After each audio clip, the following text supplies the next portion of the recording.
देखिए, आज का हमारा टॉपिक है फ्लैजिलर लोकोमोशन, कसाबिकीय गमन। आप जानते हैं कि फाइलम प्रोटोजोआ के जो मेंबर्स होते हैं उनमें यूग्लिना भी एक मेंबर है जो क्लास मैस्टिगोफोरा में आता है। तो ये कहने की बात है कि जो मैस्टिगोफोरा क्लास के मेंबर्स होते हैं उनमें गमन के लिए विशेष गमनांग पाया जाता है जिसे हम फ्लैजिलम या कसाब कहते हैं। आपने चाबुक देखा होगा तो वो चाबुक के समान ही इसकी स्ट्रक्चर होती है। कसाब जंतु में एक या दो पाए जाते हैं। ये पतले महीन धागे समान प्रोटोप्लाज्मिक प्रवर्ध होते हैं। कसाब अत्यधिक कंपनशील होते हैं। देखिए, ये जैसा मैं आपको बता रहा था, यूग्लिना जो है उसका हम एग्जाम्पल लेते हैं और इसके अंदर आप एक लंबी थ्रेड लाइक स्ट्रक्चर देख रहे हैं। ये लंबी थ्रेड लाइक जो सिंगल स्ट्रक्चर आपको नज़र आ रही है यही कसाब या फ्लैजिलम कहलाती है। अगर हम इसकी स्ट्रक्चर की बात करें तो देखेंगे आप, ये यूग्लिना का जो आपको टॉप एरिया दिख रहा है इसके अंदर ये साइटोस्टोम आपको नज़र आ रहा है। इसे हम कोशिक मुख या साइटोस्टोम कहते हैं। इस साइटोस्टोम के अंदर ये जो नेक लाइक स्ट्रक्चर है ये साइटोफेरिंक्स कहलाती है। उसके बाद ये रिजर्वोयर का एरिया है। ये देखिए, ये रिजर्वोयर का एरिया है। इसके अंदर यहाँ पर एक ब्लैक डॉट नज़र आ रही है आप लोगों को। ये ब्लैक डॉट ही बेसल ग्रेन्यूल या बेल्फेरोप्लास्ट कहलाता है। इसी डॉट से ही फ्लैजिलम का ओरिजिन होता है और ये फ्लैजिलम जो साइटोप्लाज्मिक प्रोसेस या प्रवर्ध होता है वो ग्रो करता है और ये लंबा आपको चाबुक स्ट्रक्चर के रूप में नज़र आता है। इसके ऊपर छोटे छोटे आपको ब्रिसल्स लाइक स्ट्रक्चर नज़र आ रही हैं, इन्हें हम मैस्टिगोनिम्स कहते हैं। और इसी फ्लैजिलम में मूवमेंट के हेल्प से ये जो यूग्लिना है उसमें लोकोमोशन या गति होती है। चलिए हम देखते हैं 1 to 1। संरचना में कसाब सीलिया की तरह ही होते हैं। आपने कल जाना था कि सीलिया पैरामीशियम की बॉडी पर पाई जाती हैं, लेकिन सीलिया के नंबर काफ़ी होते हैं। तो और जो फ्लैजिलम है उसके या तो नंबर 1 या नंबर 2 ही होते हैं। केवल डिफरेंस इतना होता है कि कसाब सीलिया की तुलना में अधिक लंबे होते हैं। आप देख ही रहे हैं, फ्लैजिलम लंबे हैं, चाबुक जैसे हैं, और सीलिया छोटे होते हैं तथा संख्या में कम होते हैं। प्रत्येक कसाब एवं सेंट्रल और एक्सोनीमा का बना होता है। सेंट्रल एक्सोनीमा का बना होता है जिसके चारों ओर प्रोटोप्लाज्म का खोल चढ़ा रहता है। यह आवरण कोशिका की प्लाज्मा झिल्ली के साथ सतत रहता है। एक्सोनीमा सीलिया की तरह ही अनुदैर्ध्य तंतुओं का बना होता है। कल आपने जाना था कि जो इनमें सेंट्रल होता है, सेंट्रल एक्सोनीमा, वो सीलिया में 9+2 व्यवस्था में था। वही 9+2 व्यवस्था इसके अंदर भी होती है।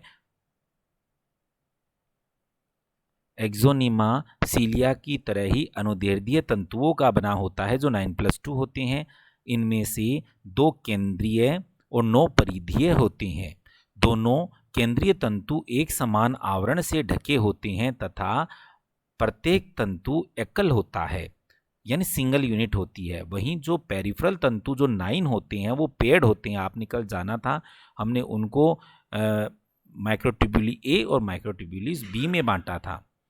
एक परिधीय तंतु के दोनों उपतंतुओं में एक तंतु में 2 छोटे प्रवर्ध पाए जाते हैं। केंद्रीय और परिधीय तंतुओं के नीचे के स्थान में 9 द्वितीय तंतु सेकेंडरी फाइबर्स भी पाए जाते हैं। संपूर्ण कसाब पर प्रोटोप्लाज्मिक आवरण पर रोम समान संकुचनशील प्रवर्धों की पंक्ति पाई जाती हैं। इन प्रवर्धों को मैस्टिगोनिम्स कहते हैं। ये हम बात कर चुके हैं, इनकी बात कर रहे हैं, ये मैस्टिगोनिम्स कहलाते हैं। कसाब का विकास जीवद्रव्य में उपस्थित बेल्फेरोब्लास्ट से होता है जो स्वयं एक तारकाय से विकसित होता है। ये देखिए, ये रहा। ये पूछा जाता है परीक्षाओं में कि ओरिजिन ऑफ फ्लैजिलम या सीलिया का कहाँ से होता है, तो उसका आंसर होता है आधारी कणिका या बेल्फेरोब्लास्ट से होता है। यूग्लिना में कसाबिक गमन यानी फ्लैजिलर लोकोमोशन इन यूग्लिना। कसाबी गमन का अध्ययन करने के लिए यूग्लिना सर्वोत्तम उदाहरण है। यूग्लिना के अग्रकुंद सिरे पर उपस्थित कोशिका मुख साइटोस्टोम में से निकलता हुआ धागे समान कसाब दिखाई देता है। यूग्लिना में रिजर्वोयर या फ्लैजिलर सेक के आधार पर उपस्थित बेल्फेरोब्लास्ट द्वारा विकसित होता है। कुछ वैज्ञानिकों के अनुसार यूग्लिना में दो कसाब पाए जाते हैं। इनमें से एक लंबा विप या चाबुक के समान, दूसरा छोटा, जैसे इस डायग्राम में दिखा रहे हैं। ये तो लॉन्ग विप लाइक स्ट्रक्चर है और एक ये स्मॉल फ्लैजिलम आपको नजर आ रहा है। कसाब की सहायता से यूग्लिना वाटर में 3 मिलीमीटर प्रति मिनट की दर से ये मूवमेंट शो करता है। चाबुक समान कसाब द्वारा गति करता हुआ अग्र दिशा में अपने एक्स पर चक्कर काटता हुआ आगे की ओर बढ़ता है। तो ये कह रहा है कि यूग्लिना में मूवमेंट कैसे होता है। तो यूग्लिना में मूवमेंट के लिए वो अपना जो फ्लैजिलम है उसको गोल गोल गोल गोल रोटेट करता है अपनी एक्सिस के ऊपर और उसमें ये आगे की ओर मूवमेंट करता है। यूग्लिना में कसाबी गमन की क्रियाविधि को स्पष्ट का ज्ञान नहीं है, फिर भी यूग्लिना में कसाबी गमन को समझाने के लिए अलग अलग वैज्ञानिकों ने अलग अलग मत प्रतिपादित किए हैं। तो हम वन बाय वन उन थ्योरीज की बात करते हैं जो ये बताते हैं कि यूग्लिना या क्लास जो मैस्टिकोफोरा के जो एनिमल्स हैं वो फ्लैजिला का यूज करते हुए कैसे फॉरवर्ड मूवमेंट करते हैं। पहले आता है बुस्ली की थ्योरी। बुस्ली ने अपने प्रयोगों द्वारा बताया कि यूग्लिना में गमन के समय कसाब में कर्मिक पार्श्व गतियां पाई जाती हैं, यानी जो फ्लैजिला है वो लेटरल मूवमेंट करता है, जिसके कारण कसाब की सतह समकोण बनाते हुए जल पर दबाव डालती है। तो उसमें लेटरल मूवमेंट होने से वो वाटर सरफेस से 90 डिग्री का एंगल बनाती है और फिर वो उस पर प्रेशर डालती है। इस दबाव के कारण दो प्रकार का बल उत्पन्न होता है, एक शरीर के मुख्य अक्ष के समानांतर और दूसरा उसके समकोण पर। समानांतर बल के कारण यूग्लिना आगे की तरफ बढ़ता है एवं समकोण पर कार्य करने वाले बल के कारण यूग्लिना अपनी अक्ष पर घूमता है। इस तरह यूग्लिना गमन के समय अपने कसाब की सहायता से स्क्रू की तरह आगे बढ़ता है। इसलिए इस थ्योरी को हम स्क्रू प्रपल्सन थ्योरी भी कहते हैं। तो बुस्ली ने बताया कि फ्लैजिलम है वो लेटरल मूवमेंट करता है, जिसके कारण स्क्रू की तरह यूग्लिना में मूवमेंट आता है। दूसरी थ्योरी है ग्रे की थ्योरी। ग्रे ने 1928 में बताया कि यूग्लिना में गमन के समय उसके कसाब में एक सिरे से दूसरे तक कर्मिक तरंगे चलती हैं, यानी पेरिस्टिलिटिक वेव चलती हैं टिप टू एंड तक। ये तरंगे दो प्रकार का बल उत्पन्न करती हैं। एक बल यूग्लिना को गति की दिशा में आगे बढ़ाता है और दूसरा उसके अक्ष पर उसे वर्ताकार दिशा में घुमाता है। तीसरी थ्योरी है मेटजर की थ्योरी। मेटेंजर के अनुसार यूग्लिना में गमन के समय कसाब वर्ताकार गति करता है। यह गति शंकु रूप में से होती है। नीचे की तरफ वृत्त छोटे व ऊपर की तरफ वृत्त बड़े होते जाते हैं।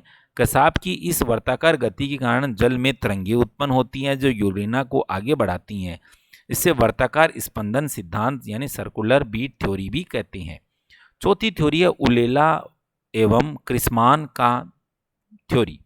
उलेला और क्रिस्मान ने 1925 में यह मत प्रतिपादित किया था। इसके अनुसार यूग्लिना में गमन के समय कसाबी पार्श्व में दोनों ओर चाबुक के समान गति करता है या पैडल स्ट्रोक लगाता है, जिससे स्ट्रोक को दो भागों में विभाजित किया जा सकता है, प्रभावी स्ट्रोक और रिकवरी स्ट्रोक। और ऐसा ही स्ट्रोक मोमेंट है वो सीलिया में भी हमने पढ़ा था।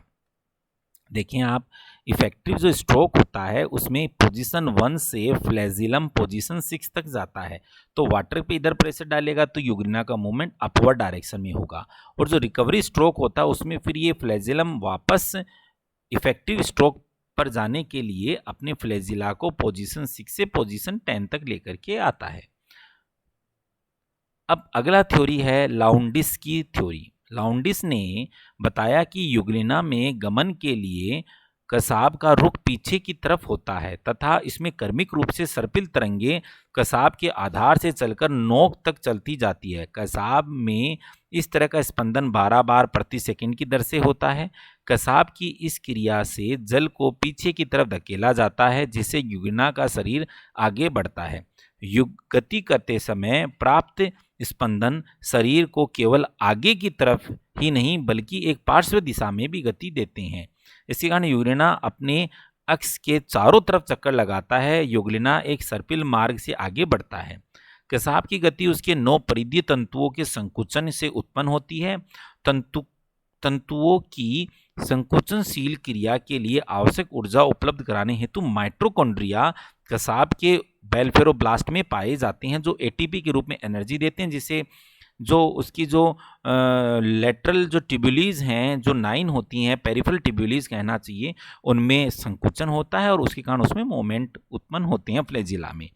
यूग्लिना में कसाबिक गमन फ्लैजिलरी लोकोमोशन के अलावा यूग्लिनोइड मूवमेंट भी पाया जाता है। इसे हम मेटाबॉलिक या यूग्लिनोइड मूवमेंट भी कहते हैं। यूग्लिना के शरीर की बाह्य आकृति पेलिकल के अत्यधिक लचीले होने के कारण यूग्लिना अपने शरीर की आकृति में परिवर्तन कर रेंगने वाली गति प्रदर्शित करता है। इसकी तुलना हम किसी भी कशेरुकी प्राणियों की आंत में होने वाले कर्माकुचन गति से भी कर सकते हैं। इस प्रकार की रेंगने वाली गति में संकुचनशील व प्रसार की कर्माकुंचनी गति शरीर के अग्रभाग से पश्च भाग तक चलती जाती है। सबसे पहले शरीर अग्र सिरे की तरफ चौड़ा और छोटा हो जाता है, फिर मध्य फिर अंत में पश्च सिरा छोटा और चौड़ा हो जाता है, जिसके कारण यूग्लिना आगे खिसक जाता है। इस तरह की गति किसी ठोस आधार पर ही होती है। इस तरह की गति के लिए पेलिकल में उपस्थित मायोनिम जिम्मेदार होता। मायोनिम में संकुचन के कारण इस तरह की गति होती है। देखिए, अंत में आप इस डायग्राम से समझ सकते हैं कि ये यूग्लिना की फ्लेक्सिबल पेलिकल है, जिसके कारण ये अप से सेंटर में यहाँ इसकी विड्थ बढ़ गई है, ये नीचे की ओर पुश हो रहा है, फिर ये और नीचे की ओर पुश हुआ, फिर ये देखिए राउंड स्ट्रक्चर हो गया और फिर ये वापस रिपोजिशन में आ गया, तो पोजीशन 1 से पोजीशन लास्ट की ओर इसका मूवमेंट हो गया है। इस तरह से यूग्लिना गति पाई जाती है।